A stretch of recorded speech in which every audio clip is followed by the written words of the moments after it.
Selamat sejahtera saya ucapkan kepada Sir Safwan, Cikgu Rozani, serta rakan-rakan sekalian. Kami dari kumpulan ke-21 akan membuat pembentangan tentang vibhuti. Saya, Onwan, akan memulakan dengan definisi vibhuti. Vibhuti dalam agama Hindu juga dipanggil Bhasma atau Vibhuti.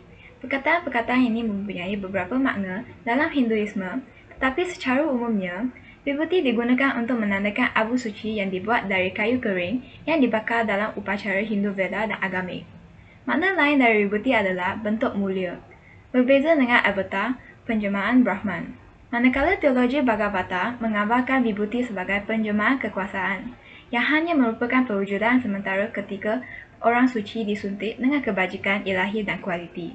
Sri Aurobindo pula menyebut vibhuti sebagai pahlawan perjuangan perlombaan menuju pencapaian ilahi, pahlawan dalam kepahlawanan Keralian, kekuatan Tuhan pada manusia. Nama vibhuti dan bhasma yang tersebut secara meluas juga mempunyai prinsip di belakangnya. Oleh kerana abu suci diyakini dapat membakar dosa menjadi abu dan memberikan khidmat kepada semua yang disebut bhasma atau bhasmam. Jadi, namanya menaikkan kekuatan spiritual seseorang dan dengan itu namanya vibhuti. Seterusnya rakan saya sini akan meneruskan pembentangan ini. Terima kasih Onwan. Saya Tan Sin Yi dan saya akan meneruskan pembentangan topik ini. Jenis. Terdapat pelbagai jenis vibhuti yang dapat diperoleh. Antaranya ialah Swana Bhasma yang dibuat daripada emas, Godanti Bhasma yang dibuat daripada gipsum, Sham Bhasma yang dibuat daripada cengkeram kon, Mando Bhasma yang dibuat daripada besi oksida, dan Vanga Bhasma yang dibuat daripada timah. Seterusnya, vibhuti yang dibuat daripada biasanya orang Hindu menggunakan abu yang mereka ambil dari tempat pembakaran sebagai vibhuti. Sekiranya abu ini tidak dapat digunakan, alternatif seterusnya adalah menggunakan tahi lembu. Terdapat bahan lain yang digunakan tetapi bahan asasnya adalah tahi lembu.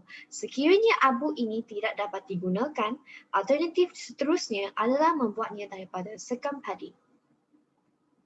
Seterusnya, rakan saya Hosiang akan membentangkan cara membuat vibhuti dan aplikasi. Terima kasih Cindy. Sekarang saya Hosiang akan meneruskan pembentangan topik ini. Terdapat beberapa cara untuk membuat vibhuti. Langkah pertama untuk membuatnya ialah meletakkan tahi lembu di lapisan dengan karukai dan rumput kering dalam bentuk piramida yang disebut Sivaratiri Mutan. Mutan ini boleh berukuran 5 hingga 7 kaki dengan diameter yang sama. Penubuhan mutan bermula dengan menyebarkan karukai di tanah. Seterusnya wiraja homam dilakukan. Kemudian setelah homam, api akan diletakkan di atas mutan dan ia akan terbakar setelah beberapa hari. Gelak disimpan dalam mutan selama kira-kira seminggu atau lebih lama lagi supaya tahi lembu tidak akan terbakar dan boleh memberikan warna putih cerah. Sekitar hari purnama berikutnya, mutan dapat dirompak dan tahi lembu telah menjadi putih susu. Jika semuanya berjalan lancar, boleh diambil dan digunakan. Tapisan melalui kain kapas putih boleh dilakukan sekiranya diperlukan. Di samping itu, saya akan membincang tentang aplikasi vibhuti.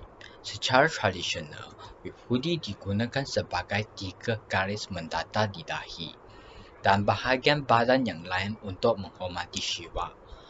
Vibhuti yang melecet di dahi hingga hujung kedua kening disebut Tribundra. Menurut Mahashiva Purana, abu yang menempel pada kulit ketiga Tribundra digunakan dianggap sebagai simbol individu. Tulisan suci lebih jauh menyatakan bahawa vibhuti menyucikan jiwa, menganggap pemuja Shiva, dan pekerjaan yang dilakukan tanpa memakai vibhuti tidak ada gunanya. Oleh demikian, terdapat banyak kaedah untuk menggunakan vibhuti dan pelbagai mantra yang akan dibaca semasa aplikasi. Terima kasih Hosiang. Saya Hikaisha akan meneruskan pembentangan topik ini. Jika vibhuti disediakan dengan betul dan seseorang tahu di mana dan bagaimana menggunakannya, vibhuti menjadikan seseorang lebih mudah menerima dan tempat dia meletakkannya di badan memboleh dia menjadi lebih sensitif dan menuju ke alam yang lebih Jadi, sebelum seseorang keluar dari rumah pada waktu pagi, dia menggunakan wibuti pada titik tertentu untuk menerima ketuhanan di sekelilingnya, bukan syaitan. Bergantung pada aspek mana yang dapat seseorang terima pada saat itu, dia dapat menerima kehidupan dengan cara yang berbeza. Contohnya, pada satu masa, seseorang melihat sesuatu dan mengalaminya dengan cara tertentu.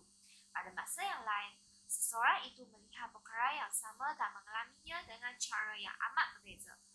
Oleh itu, cara seseorang menerima kehidupan membuat perbezaan. Terdapat beberapa faedah kesihatan ketika wibuti disapu ke dahi. Dipercayai bahawa penggunaan wibuti di dahi menjadikan seseorang positif dan meningkatkan tenaga positif dalam kehidupan. Hal ini juga dikatakan dapat menyekat pemikiran negatif dari memasuki kepala kerana bertindak seperti pintu gerbang. Selain itu, ia juga dikatakan dapat meningkatkan kesihatan mental dan fizikal. Ia dianggap sangat membetulkan kerana menyembuhkan sakit kepala dan membantu menjauhkan alergi.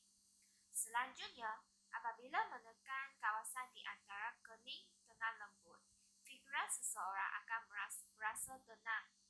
Ini dapat mengurangkan tahap tekanan, mencegah insomnia dan membantu seseorang tidur dengan lebih lenang. Terakhir, merangsang kawasan di antara alis dapat membersihkan sinus dan mencegah hidung tersumbat. Seterusnya, rakan saya akan membentangkan topik faedah saintifik dan dihami dalam menerangkan wibuti dan kepentingan wibuti. Terima kasih Kai Suang.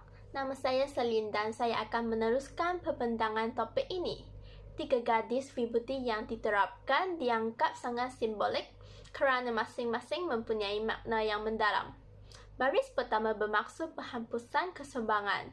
Yang kedua bermaksud penghapusan kejahilan dan yang terakhir adalah penghapusan karma buruk. Dipercayai bahawa abu suci juga disebut wibuti atau basma melindungi manusia daripada semua kekuatan jahat. Abu adalah zat yang diperoleh hanya apabila benda-benda dibakar sepenuhnya. Ini menunjukkan bahawa abu menyalakan roh penyebar dan menyucikannya. Menurut kitab suci India, basma bermaksud bahawa dosa kita dihancurkan dan Tuhan diingati. Ini menandakan penyertaan dalam penyembahan Dewa Shiva. Oleh itu, untuk menunjukkan rasa hormat seseorang kepada Dewa Shiva, dia yang meninggalkan amalan duniawi dan sesiapa yang menolak kesenangan material sepenuhnya menjadi pemuja dan dapat menakai wibuti di dahinya. Sekian, terima kasih.